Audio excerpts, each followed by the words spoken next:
할렐루야. 여러분 반갑습니다. 고린도서에 보면 이런 말씀이 있어요. 하나님께서 세상에 천한 것들과 멸시받는 것들과 없는 것들을 택하사 있는 것들을 폐하려 하시나니 이는 아무 육체도 하나님 앞에서 자랑하지 못하게 하려 하심이라. 양석효 강도사 못생겼다고 그런 사람 누구예요?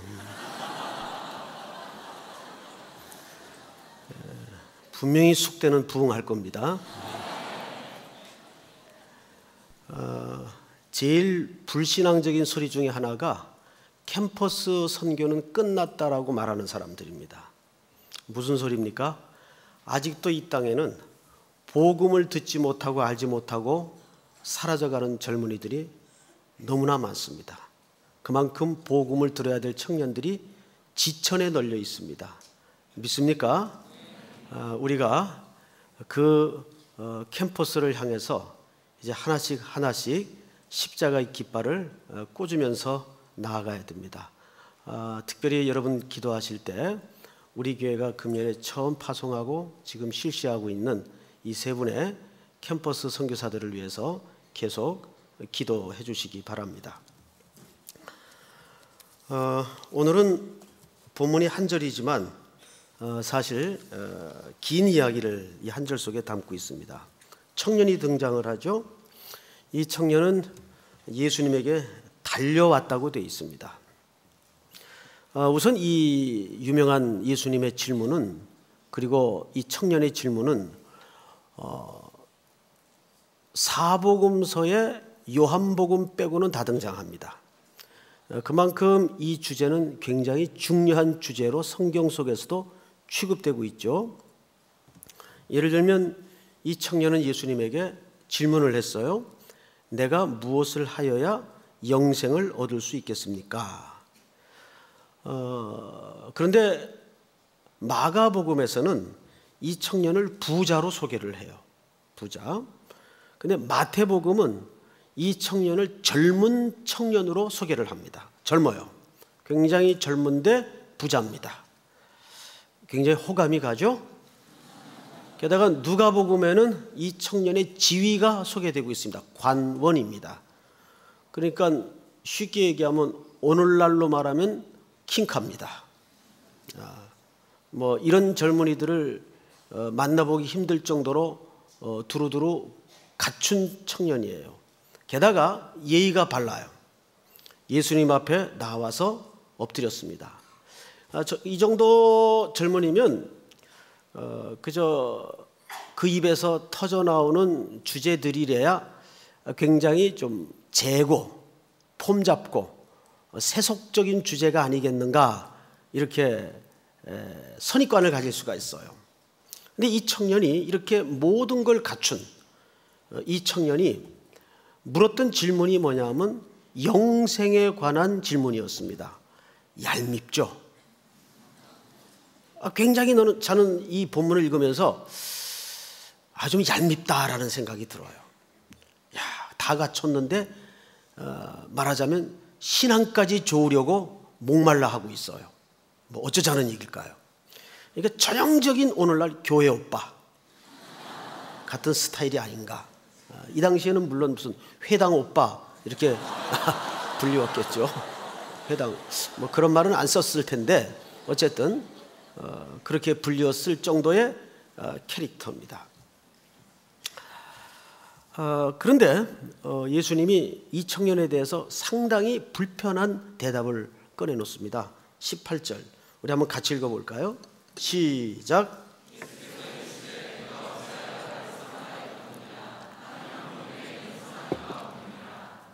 자, 이 내용이 사실 신학자들 간에 굉장히 논란이 된 주제입니다. 거 봐라. 예수님도 자신을 스스로 선하지 않다고 말하지 않았느냐? 예수님도 스스로 말하기를 하나님 한 분 외에는 선한 사람이 없다. 그러면 그 속에는 물론 자신도 포함한 얘기가 아니겠느냐 해서 예수님의 신성에 대해서 시비를 거는 쪽에서 이 질문을, 이 대답을 굉장히 이용해 먹는 아주 대표적인 구절입니다. 자, 어떻게 된 노릇일까요? 그럼 예수님이 선하지 않다는 말일까요? 이것은 그 말이 아니라 예수님은 이 청년의 질문의 의도를 정확히 간파하신 겁니다. 이 청년이 생각하는 선함의 기준은 달랐어요. 말하자면 이 청년의 질문을 잘 보세요. 이렇게 되어 있습니다. 한 사람이 달려와 꿇어 앉아 묻자오되 선한 선생이여 내가 무엇을 하여야 영생을 얻으리이까? 적어도 이 청년의 신앙 세계 속에는 구원을 얻는 문제에 대한 목마름이 있었지만 그것을 잘못 접근하고 있었습니다. 무엇을 하여야 구원을 얻을 수 있습니까? 라고 물었습니다.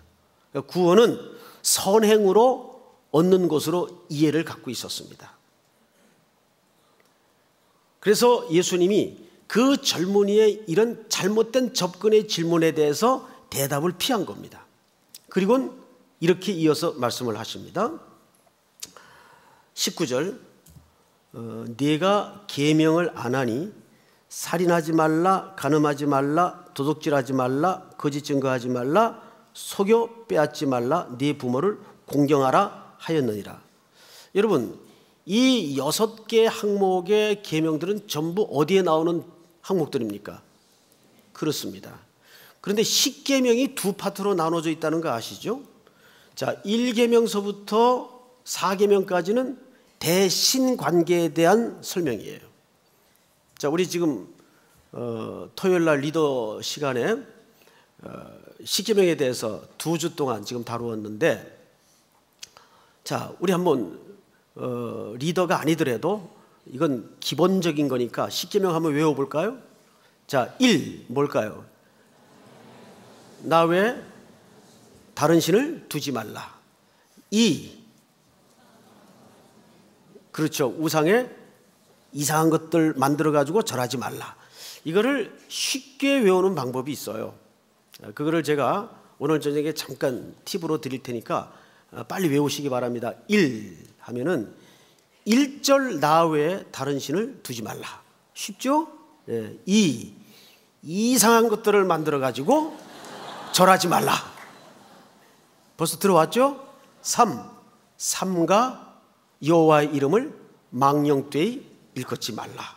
4 사사로운 일을 금하라. 안식일 날에는. 그렇죠? 예, 말 되죠? 그 다음에 5 오만이 아버지를 공경하라. 이북에서는 어머니를 오만이라고도 부릅니다. 오만이 아버지를 공경하라. 6의 원래 버전이 이렇습니다. 육혈포로 살인하지 말라. 그러니까 이걸 또 다른 말로는 육체를 살인하지 말라. 그러니까 6계명이 살인하지 말랍니다. 7 칠보 단장한 여인을 삼가 주의하여 간음하지 마라. 이렇게 묘사를 하기도 합니다. 8 팔뚝으로 도둑질하지 마라. 8이 도둑질하지 말라죠. 9 구구절절히 거짓말해서는 안 된다. 거짓말하지 말라. 10 탐심 남의 것을 탐하지 마라. 이 마지막 항목입니다. 이렇게 10계명이 있어요. 자, 이것을 뚝 잘라서 크게 두 파트로 나누면 1계명서부터 4계명까지는 대신 관계입니다. 그리고 5계명서부터 10계명까지는 대인, 즉 사람과 사람 사이에서 감당해야 되는 규례들을 묶어서 설명했어요. 그런데 오늘 예수님이 이 청년에게 바로 5계명서부터 10계명까지의 내용들을 쭉 설명을 한 겁니다. 그러면서 뭐라고 말씀하셨는가 하면 보십시다. 20절 그가 여짜오되 선생님이여 이것은 내가 어려서부터 다 지켰나이다. 오, 대단하죠? 다 지켰대요. 어려서부터 다 지켰습니다.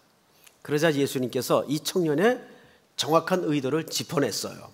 21절 우리 같이 한번 읽어볼까요? 시작.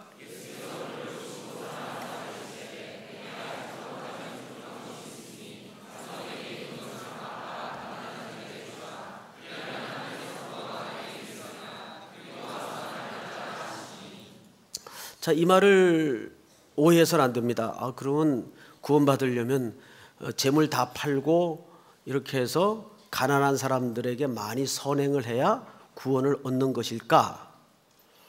여러분, 그 다음 절을 제가 좀 읽겠습니다.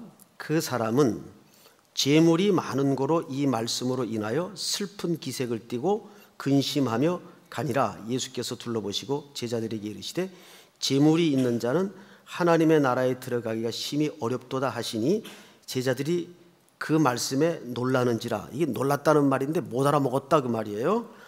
예수께서 다시 대답하여 이르시되 얘들아, 하나님의 나라에 들어가기가 얼마나 어려운지. 25절 시작.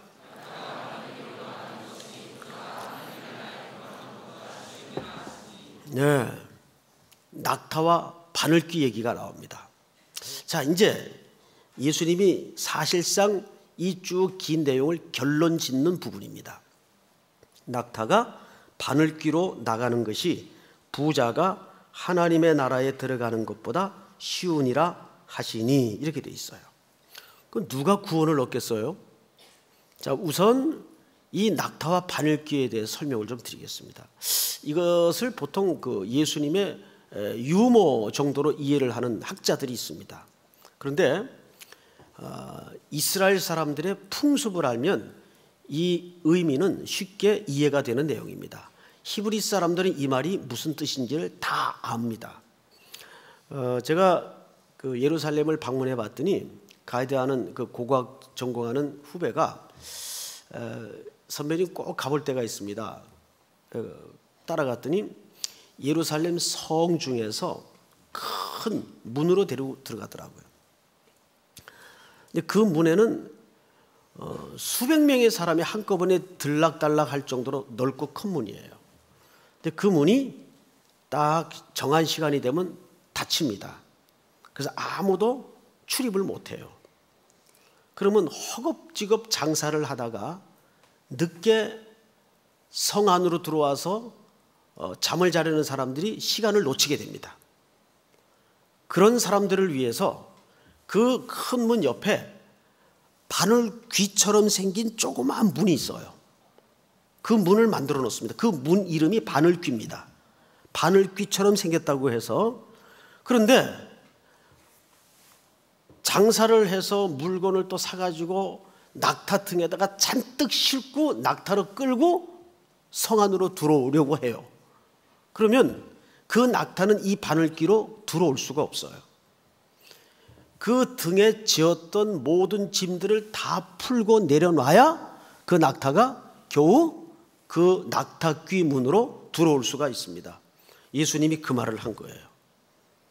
부자가, 자, 그런 관점에서 성경을 다시 보세요. 24절 제자들이 그 말씀에 놀라는지라 예수께서 다시 대답하여 이르시되 얘들아, 하나님의 나라에 들어가기가 얼마나 어려운지 낙타가 바늘귀로 나가는 것이 부자가 하나님의 나라에 들어가는 것보다 쉬우니라 하시니. 제자들이 매우 놀라 서로 말하되 그런즉 누가 구원을 얻을 수 있는가 하니. 27절 다 같이 읽겠습니다. 시작.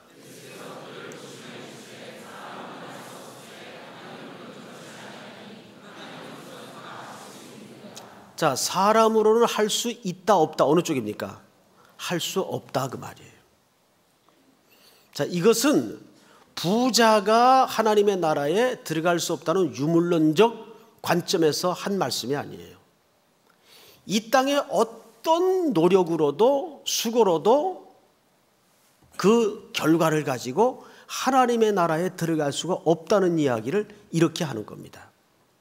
자, 이 청년이 예수님이 모든 것을 팔아서 가난한 자들에게 나누어 주고 와서 나를 쫓으라 했을 때 이 청년이 근심하며 돌아갔다고 했습니다.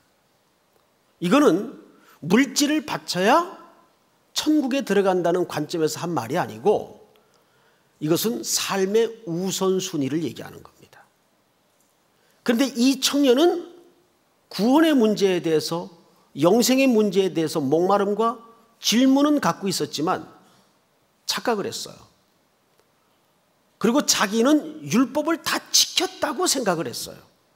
근데 이 청년이 율법을 접근한 이해와 예수님이 이해한 율법의 순종은 달랐습니다. 예수님의 말씀은 네가 정말 하나님을 사랑한다면 물질적인 가치를 내려놔야 된다. 그리고 와서 나를 쫓으라. 이것을 강조하고 지적한 겁니다. 그런데 이 청년은 근심하며 자기 집으로 돌아갔다고 얘기합니다. 여러분, 요한복음 5장에 보면 베데스다라는 연못이 하나 등장을 합니다. 그 베데스다라는 말 자체는 베이트, 집이란 뜻이죠. 헤세드, 자비라는 뜻입니다. 이 두 개가 합성어가 이루어져서 베이트 헤세드, 베데스다가 됩니다. 그러니까 그 연못은 자비의 집이라는 뜻이에요. 거기 행각이 있었습니다. 그런데 그 연못은 오래전부터 내려오는 이야기가 하나 있어요. 가끔 천사가 내려와서 그 물을 동하는데 누구든지 그 물이 동할 때 제일 먼저 달려가면, 그 연못에 들어가면 모든 병이 깨끗이 낫는다는 돌아다니는 이야기가 있었습니다.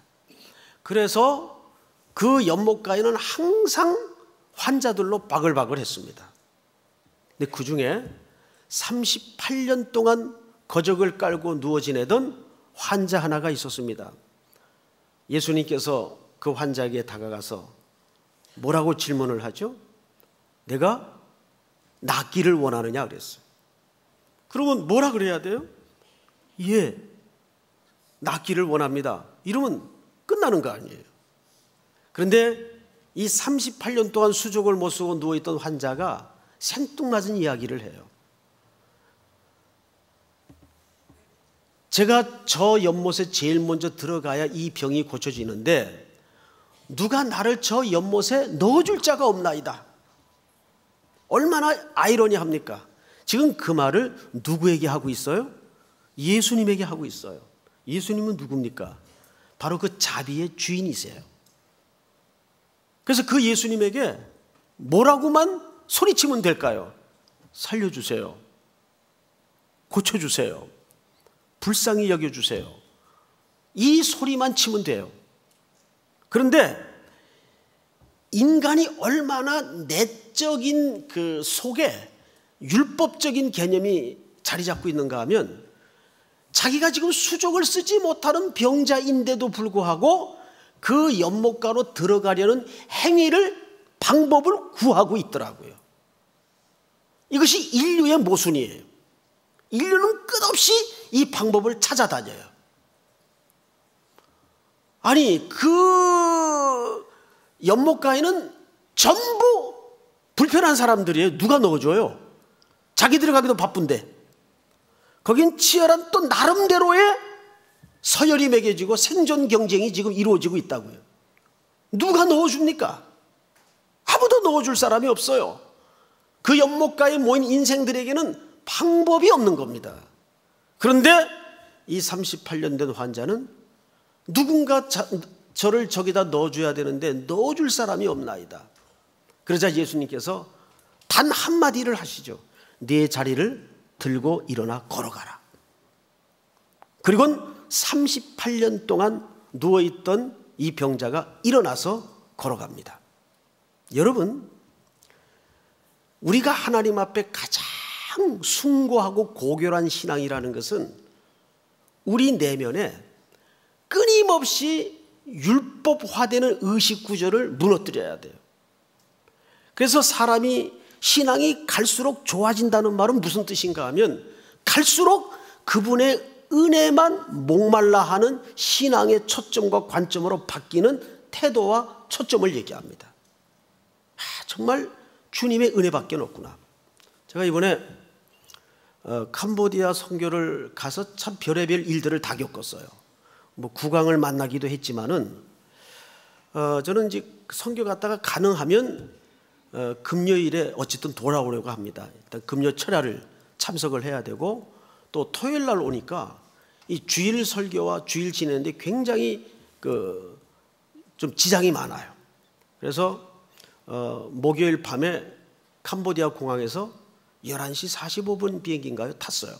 그러면 이제 그게 여기 새벽 6시쯤 넘어서 떨어집니다.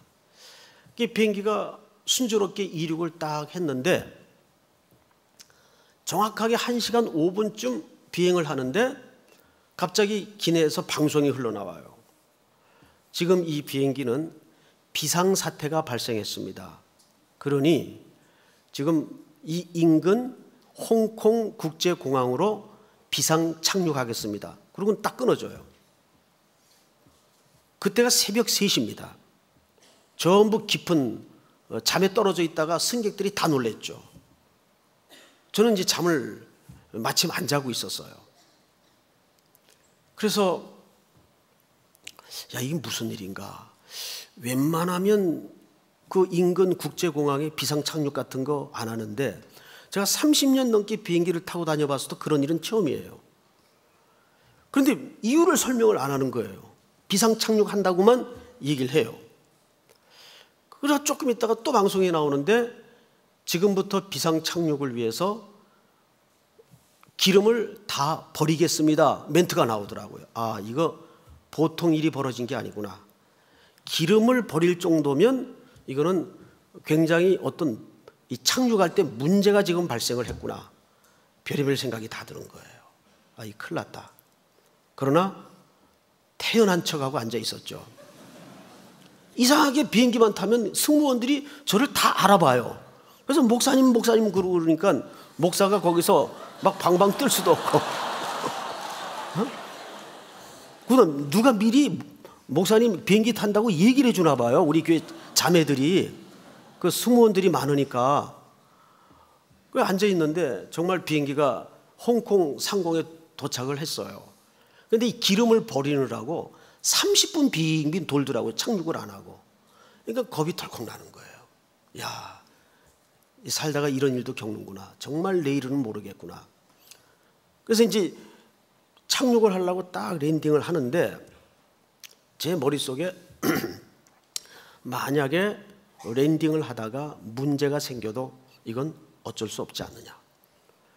그때 이제 저 뒤쪽에 앉았던 청년 하나가 남자인데 자매랑 뭐 연인 사이인지는 모르겠어요. 뭐 부부 사이인지는 모르겠는데 젊어요. 앞으로 쏜사같이 뛰어나가더라고요. 그 청년들의 행동 때문에 모두가 놀랐어요. 이게 또 테러범인 줄 알고. 테러범이 아니라 얘들이 아직 아이들이 어리니까 겁이 나가지고 제일 먼저 내리겠다고 그 입구 쪽으로 뛰어나간 거예요. 그러니까 이제 승무원들이 앉혀서 제지를 시키고 여기서 이러면 안 됩니다. 큰일 납니다. 앉으십시오. 그래서 그 승무원들 입구에 앉는 의자에다 두 청년을 막 강제로 앉히더라고요. 그리고 이제 비행기가 착륙을 하려고 그러는데 그때 탁 휴대폰을 켜니까 이 와이파이가 잡히는 거예요. 그리고 HK라고 딱 이니셜이 뜨는데 통신이 되는 것 같아요. 홍콩 그 약자입니다. 그래서 얼른 문자를 날렸어요. 이제 몇몇 사람들에게 어쨌든 이 상황을 교회나 또 가정에게는 알려야 되겠기에 제일 먼저 이제 캄보디아 지금 책임자로 가 있는 신용길 목사님에게 문자를 날렸습니다. 지금 이 비행기가 무슨 일인지 모르겠는데 비상 착륙을 하니까 기도 좀 해다오. 근데 답이 안 와.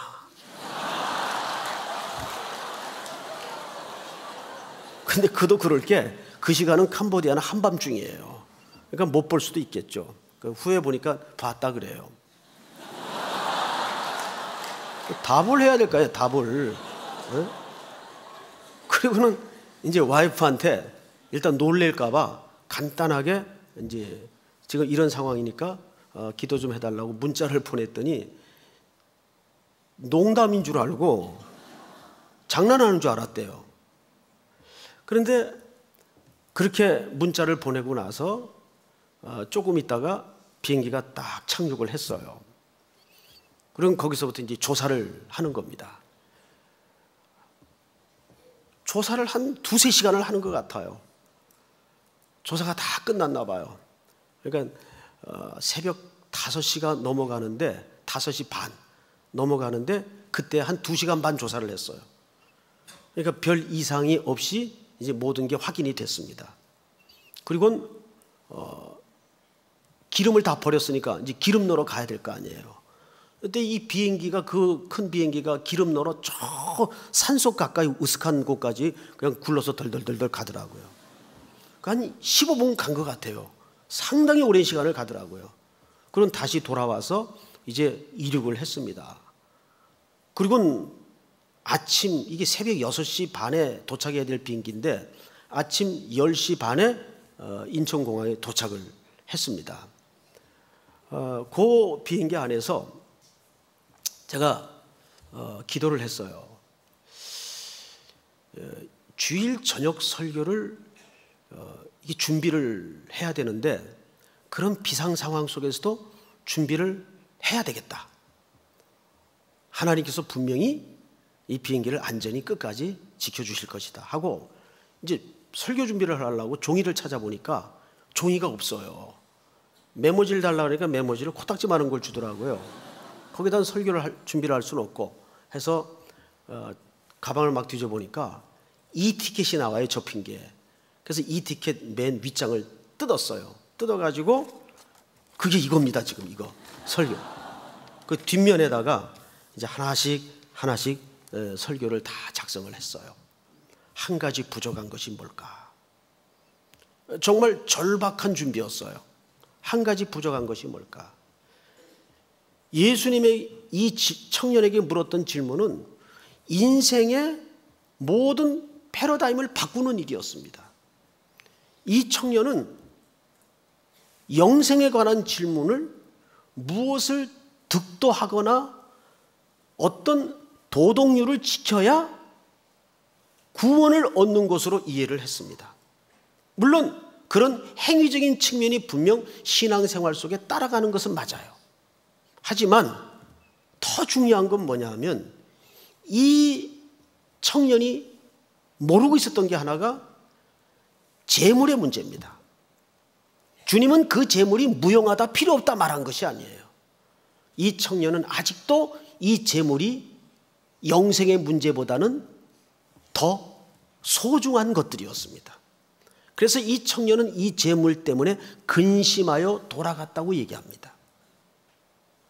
그래서 여기서 말하는 한 가지는 이 세상에서 마지막 네가 붙잡으라면 뭘 붙잡겠느냐 그 질문과도 똑같은 질문입니다. 여러 선택의 기로에 서 있을 때 네가 마지막 붙잡으라면 뭘 붙잡겠느냐. 그러나 이 청년은 재물 때문에 근심하여 돌아갔다고 얘기를 합니다. 여러분 우리가 재물이 필요하고 돈을 버십시오. 열심히 버십시오. 그런데 문제는 뭐냐면 절대 인생살이 속에 이 물질의 가치관이 우리 살아가는 이유가 돼서도 안 되고 더더군다나 목적지가 되어서도 안 됩니다. 하나님께서 우리에게 재능을 주시고 물질을 주실 때에는 그 모든 것들이 결국은 생명을 구하는 데 소용되도록 은사와 재능과 물질을 주신 것입니다. 이것이 여러분들에게 한 주 내내 다시 한번 고민되어지기를 바랍니다. 한 가지 부족한 것이 뭘까? 바로 그것은 뭘까요? 이 청년에게는 삶의 우선순위의 문제였습니다. 모든 게 갖춰져 있던 청년이었어요. 부러울 것이 없는 청년이었어요. 그런데 영원한 생명의 문제와 물질의 문제를 놓고 그는 결국 갈등하여 근심빛을 띠고 돌아갈 수밖에 없었습니다. 오늘 우리 삶의 자리는 어떨까요? 사랑하는 우리 청년들, 또 이제 내일 새로운 날 밝아오고 해가 뜨면 이 똘끼 충만한 세상 속에 들어갈 겁니다. 그러면 우리는 그 속에서 열심히 하나님이 주신 그 삶의 현장을 선교의 현장으로 받아들이고 내가 여기 돈벌이 하러 나왔다라고 생각할 때 그 인생은 그 시간은 굉장히 비참해지는 겁니다. 그 일터는 또 그 캠퍼스의 현장은 내가 생존을 위해서 살아남아야 하는 현장으로서가 아니라 하나님이 나를 파송한 현장이라는 사실 앞에 눈뜨는 복된 한 주가 될 수 있기를 주님의 이름으로 축복합니다. 우리 다 일어나십시다. 우리 찬송가 한번 부르십시다. 315장.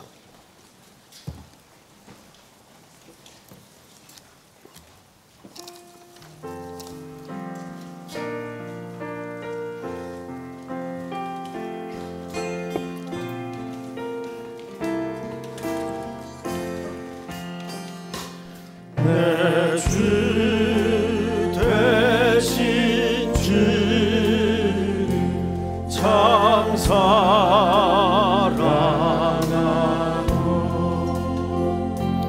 곧 그에게 죄를 각오합니다.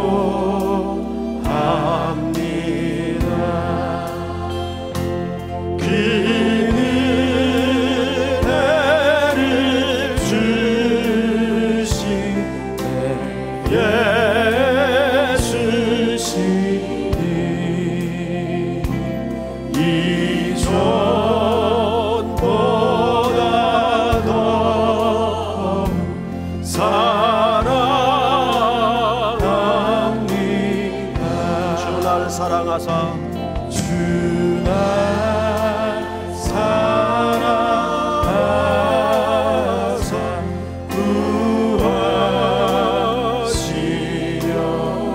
구하시려고 저 십자가 고난 당하셨구나.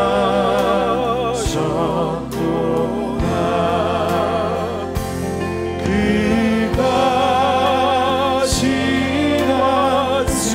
지나치신 내 주 배우리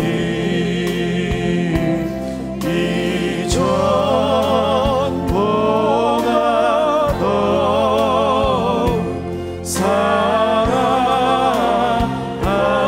사랑합니다. 내 평생에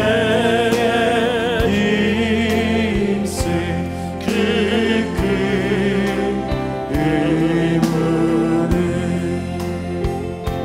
주 예수의 덕을 늘 기름이라. 숨질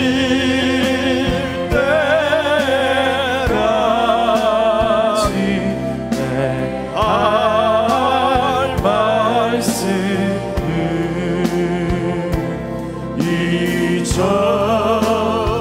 이전보다 더욱 사랑합니다. 사절합니다. 그 영광의 나라 나 들어가서 그 풍성한 은혜 늘 감사리. 금열 유관 치고 나 찬송할 말 이전보다 더욱 사랑합니다. 우리 1절만 다시 합니다. 대신 주를 참 사랑하고 곧 그에게 죄를 각오합니다. 그는 배를 주시